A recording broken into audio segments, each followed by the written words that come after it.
اب آپ سوچئے الہدا دیا گیا حضور کو، تو کیا تورات میں ہدایت نہیں تھی؟ سورہ اعراف کی آیت ہے، سورہ مائدہ کی، انا انزلنا التوراۃ فیہا ھدی ونور، ہم نے نازل کی تھی تورات، اس میں ہدایت بھی تھی، نور بھی تھا، ہم مانتے ہیں اللہ کی کتاب تھی۔ وہی فرمایا ہے انجیل فیہا ھدی ونور، اس میں ہدایت بھی تھی، نور بھی تھا۔ پھر یہ الہدا قرآن آیا، یہ کیا ہے؟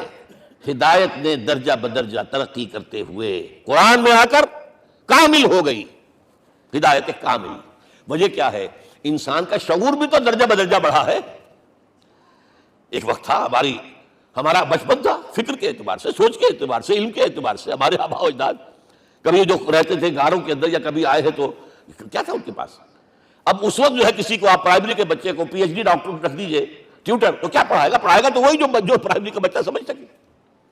لہذا وہ جو کہا گیا تھا آدم کو اس زمین کی خلافت دیتے ہوئے، فَإِمَّا يَأْتِيَنَّكُم مِّنِّي هُدًى فَمَن تَبِعَ هُدَايَ فَلَا خَوْفٌ عَلَيْهِمْ وَلَا هُمْ يَحْزَنُونَ۔ یہ ہدایت رفتہ رفتہ آئے گی۔ اور یہ بات جان لیجئے، پروفیسر ڈاکٹر محمد شریف نے جو کتاب لکھی ہے فلسفے کی تاریخ پر، اس میں بتایا ہے کہ 1200 برس انسانی تاریخ کے بہت ہی پروڈکٹیو ہے فلسفیانہ فکر کے لیے، from 600 BC to 600 AD، 1200 years, سارے فلسفے اسی میں پیدا ہوئے۔ سقراط، بختار، افلاطون اور یہ سب نکل گئے، کنفیوشس بھی آ گیا، تاؤ بھی آ گیا، اور بدھ بھی آ گیا، جین بھی آ گیا، سب آ گئے۔ گویا کہ انسان جب کچھ سوچ سکتا تھا، جتنا سوچ سکتا تھا سوچ چکا۔ اور یہ بھی سنا دوں، حضرت عیسیٰ نے کہا تھا اپنے حواریوں سے، ڈپارٹنگ جو میسج تھا، مجھے ابھی تم سے اور بھی بہت باتیں کرنی تھی، لیکن تم ان کا تحمل نہیں کر سکو گے، جب وہ فارقلیت آئے گا صلی اللہ علیہ وسلم تو تمہیں سب کچھ بتائے گا۔ لہذا جب انسان بلوغت کو پہنچا ہے فلسفیانہ فکر کے اعتبار سے، تب، اور یہ بھی نوٹ کر لیجئے، بہت اہم بات کہہ رہا ہوں، چند مہینے غار حرا کی تنہائیوں میں اللہ تعالیٰ نے حضور کو وہ سارا ذہنی سفر طے کرایا ہے۔ کیا کرتے تھے حضور جا کر غار حرا میں؟ کبھی سوچا آپ نے؟ اگر آپ یہودیوں میں پیدا ہوئے ہوتے تو یہودی طرز پر آپ عبادت کرتے، اگر کہیں عیسائیوں میں پیدا ہوتے تو عیسائیوں کی طرف پر آپ تو نہیں تھے، آپ تو پیدا وہ مشرکین میں شرک کرنے کا امکان ہی نہیں آپ کے لیے، تو کیا کرتے تھے؟ حدیث کے الفاظ یہ یتحنث فی، وہاں جا کر عبادت کرتے تھے۔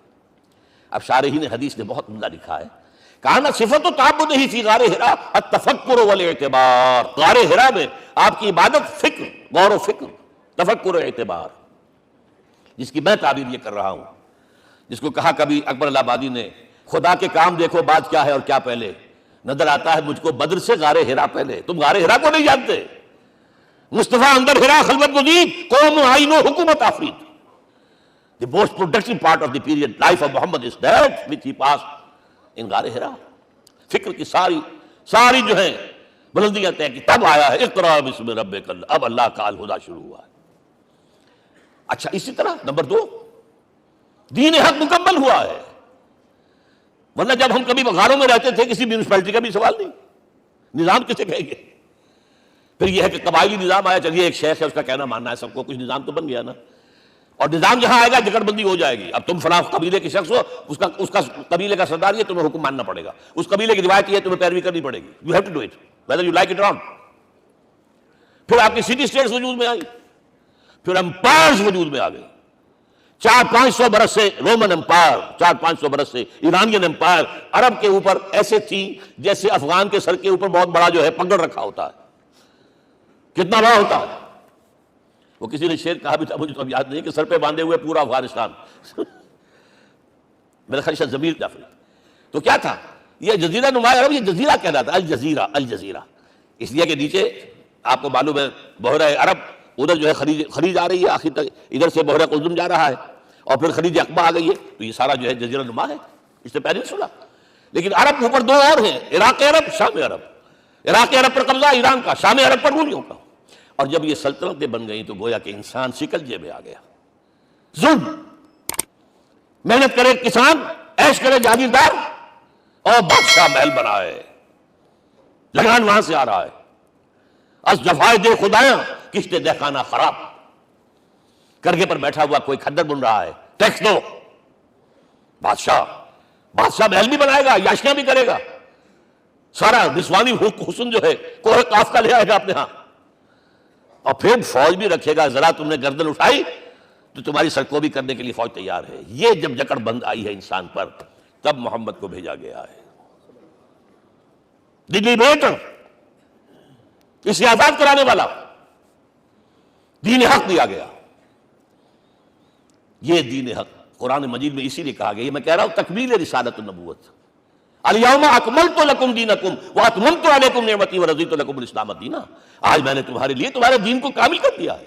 یہ مکمل نظام زندگی ہم نے دیا ہے، پہلے تھا ہی نہیں.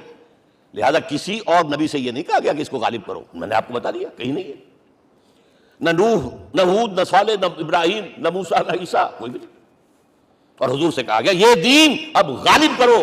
اگر صرف تم کتاب میں لکھ کر دے جاؤ اور اس کے مثال پیش نہ کر سکو، دنیا کہے گی بہت اچھی شاعری ہے.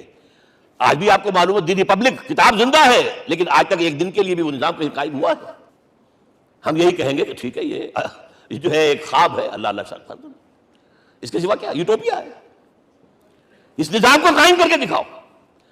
اب آپ اس کو اینالائز کر لیجئے، اچھی طرح سمجھ لیجئے.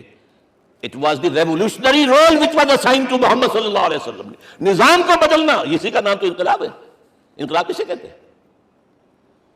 دنیا میں دو نظام ایک جگہ نہیں ہو سکتے. مذہب 100 بھی ہو سکتے ایک جگہ. مذہب لمیٹڈ ہے، آپ کی ذاتی زندگی، آپ کے کچھ عقائد ہیں، کچھ عبادات ہیں، کچھ رسومات ہیں، کچھ سوشل رائٹس ہیں، یہ ہے بس.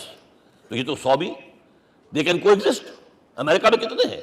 مسلمان گئے مسجدیں بنا لی ہیں، ہندو گئے مندر بنا لیے ہیں، سکھ گئے ہیں ان کے گردوارے بنے ہوئے ہیں، صلوتیں یعنی یہودیوں کے عیسائیوں سے تو بے شمار ہے ہی ہیں، لیکن ہے ہم مذہب. لیکن دین تو دو نہیں ہو سکتے. یا ڈیموکریسی ہوگی یا بادشاہت ہوگی. ایک تو دو تو نہیں ہو سکتے. یا کیپٹلزم ہوگا یا سوشلزم ہوگا، دو تو نہیں ہو سکتے. یا تھیوکریسی ہوگی یا ڈیموکریسی ہوگی، دو نہیں ہو سکتے. اور یہ بھی آپ کو معلوم ہے دنیا میں کہیں ویکیوم نہیں ہے نظام کے اعتبار سے، کبھی نہیں رہا ہے. ہر ایک نظام موجود ہے. آپ کوئی دوسرا نظام لانا چاہتے ہیں، پہلے اس کو جڑ سے اکھیڑنا پڑے گا. گفت رومی ہر بنائے کوہنا کعباداں کنند تو نہ دانی اولاں تعمیر راں ویراں کنند. رومی نے کہا ہے کہ دیکھو اگر کوئی نئی تعمیر تمہیں کرنی ہو تو تم جانتے نہیں ہو پہلے پرانی تعمیر کو گرانا پڑتا ہے. پہلے آپ نظام جڑ سے کھینچ کر پھینکیں گے باہر، تب نظام لائیں گے نا. اور یہ ظاہر بات ہے جو نظام بھی ہے اس کے ساتھ ویسٹڈ انٹرسٹ ہے، اس کے ساتھ پریولیج کلاسز ہیں. دے وانٹ اسٹیٹس کو، وہ کوئی تبدیلی نہیں ماننے کو تیار، کیونکہ اسی نظام کی شاخوں پر تو ان کے گھونسلے بنے ہوئے، وہیں سے تو مفادات ان کے وابستہ ہے. لہذا نظام جو ہے بدلنے کے لیے جانیں دینی پڑتی ہیں، خون بہانا پڑتا ہے، جان جوکھوں کا کام کرنا پڑتا ہے، اس کے بغیر نظام نہیں بدلتا. اور محمد کا رول صلی اللہ علیہ وسلم، یہ ہے وہ عظمت محمد کی جو انسان نے پہچانی ہے. میں 3 گواہیاں آپ کے سامنے پیش کر رہا ہوں. 1 from the east, 2 from the west, 3 کئی ملوے ہے. یہی لاہور 1920، یہاں ایک بریڈلا ہال ہوتا تھا. اس بریڈلا ہال میں ایم این رائے کی ایک تقریر. And who was M N Roy? Personal friend of Lenin, member of the Communist International. He knew what revolution is. اور اس نے ہسٹوریکل رول آف اسلام تقریر کی لاہور کے اندر 1920 میں. اور اس نے کہا تاریخ انسانی کا عظیم ترین انقلاب وہ تھا جو محمد نے برپا کیا صلی اللہ علیہ وسلم. میں تو اس کی ذہانت کی داد دیے بغیر نہیں رہا. اس نے کہا بعض مورخین یہ جو فتوحات کی ہیں صحابہ کرام نے، ان کو سمجھ بیٹھتے ہیں جیسے اٹیلا نے فتوحات کی ہیں یا چنگیز خان نے کی ہے یا کسی اور. کہاں وہ کہاں یہ، وہاں صرف تباہی آتی تھی. اور محمد صلی اللہ علیہ وسلم کے پیروکاروں نے جب دنیا فتح کی ہے، نئی تہذیب دی ہے، نیا تمدن دیا ہے، نیا نظام دیا ہے، روشنی دی ہے، علوم کو تازہ کیا ہے، علوم ایجاد کیے ہیں. یہ ہے وہ انقلاب جو محمد نے برپا کیا صلی اللہ علیہ وسلم. یہ کتاب آج بھی ہندوستان میں چھپتی ہے، بمبئی میں، دی ہسٹوریکل رول آف اسلام. اور میں سمجھتا ہوں کہ ہندو ہے، کمیونسٹ ہے اور گواہی دے رہا ہے. دوسرا، یہ تو چونکہ بڑی ریسنٹ پاسٹ کی بات ہے، ڈاکٹر مائیکل ہارٹ ایک کتاب لکھتا ہے دی 100، اور اس کا سب ٹائٹل کیا ہے؟ A selection and gradation of the 100 most influential personalities of the human race, human history. پوری انسانی نسل میں سے ان لوگوں کو چن لو جنہوں نے اس کی تاریخ کے دھارے کے رخ کو موڑا ہو. ادھر جا رہا تھا ادھر کر دیا، ادھر جا رہا تھا ادھر کر دیا. جن لوگوں نے بھی تاریخ کا دھارا موڑا پہلے سلیکٹ کر لو. سلیکشن 100 آدمی کا ہم آ گئے، اب گریڈیشن ان میں سب سے زیادہ کس نے کیا؟ اور ٹاپ پر لایا محمد کو صلی اللہ علیہ وسلم. یہ کتاب تو اویلیبل ہے، پڑھیے. اور چونکہ عیسائی ہے اور حضرت عیسیٰ کو نمبر 3 پر لے گیا، غور کیجئے. نمبر 2 پر لایا نیوٹن کو، بابا طبیعیات. اور پھر کہتا ہے naturally I owe an explanation. میں عیسائی ہوتے ہوئے I am placing Muhammad at one at top. How? This is because, یہ لفظ یاد کیجئے، this is because he is the only person supremely successful in both the religious and secular fields. ذہانت، وہ زندگی جو آج تقسیم کر دی گئی ہے، یہ مذہبی زندگی ہے، یہ سیکولر ہے، یہ ریاست ہے، قانون ہے، یہ ہے، اور اس کو الگ رکھو بھائی، مذہب کو الگ رکھو. وہ کہتے ہیں کہ یا تو مجھے ملتا ہے کہ وہ آدمی جو ادھر اونچا ہے تو دوسری طرف نیچا ہے، کچھ بھی نہیں. ادھر اونچا ہے تو ادھر کچھ نہیں. روحانیت میں، دین میں، اخلاق میں عیسیٰ سے اوپر کون جائے گا؟ لیکن حکومت میں، ریاست میں کوئی پتہ بھی نہیں رکھا، زیرو. مذہب کتنا بڑا پیدا کر دیا گوتم بدھ نے، لیکن ریاست، حکومت زیرو. اور بڑے سے بڑے جو ہے شہنشاہ اور بڑے سے بڑے کانکرس کوئی چلا آیا ہے. آپ سوچئے جو گریک آ رہا ہے، جو سکندر اعظم کہاں سے چل کر مقدونیہ سے کہاں پہنچ گیا؟ بیاس تک. اٹیلا کہاں سے پہنچ گیا؟ مشرق سے مغرب تک. لیکن مذہب و اخلاق کے اندر زیرو نہیں بلکہ مائنس ویلیو لانی پڑے گی. ایک ہی انسان ہے، آپ کم سے کم give credit to his honesty. ایک ہی انسان، دو ہے ہی نہیں. He is the only person supremely successful in both the religious and the secular fields.